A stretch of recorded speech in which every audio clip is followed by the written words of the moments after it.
ایک خوبصورت گاؤں میں فاطمہ نام کی ایک بہادر اور پیاری بچی رہتی تھی۔ فاطمہ کو کھلونا جانور، رنگین پھول اور کہانیاں سننا بہت پسند تھا۔ ایک دن وہ جنگل میں چہل قدمی کر رہی تھی کہ اچانک ایک چھوٹی جادوئی پری سامنے آ گئی۔ پری کے پروں سے روشنی جھلک رہی تھی اور وہ ہلکی خوشبو چھوڑ رہی تھی۔ پری نے کہا، میں تمہارے دل کی نیکی دیکھ کر آئی ہوں۔ اگر تم چاہو تو میں تمہیں جادو کی طاقت سکھا سکتی ہوں۔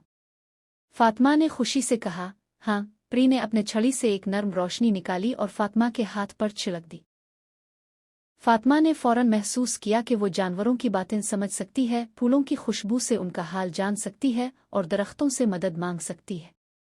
فاطمہ نے اپنے نئے جادو کا استعمال کرتے ہوئے جنگل کے زخمی جانوروں کی مدد کی، اداس پرندوں کو خوش کیا اور مرجھائے ہوئے پھولوں کو پھر سے کھلایا۔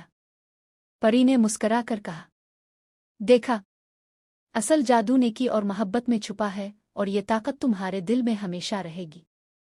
فاطمہ نے سیکھا کہ جادو صرف پریوں میں نہیں بلکہ اچھے دل اور مدد کے جذبے میں بھی چھپا ہوتا ہے۔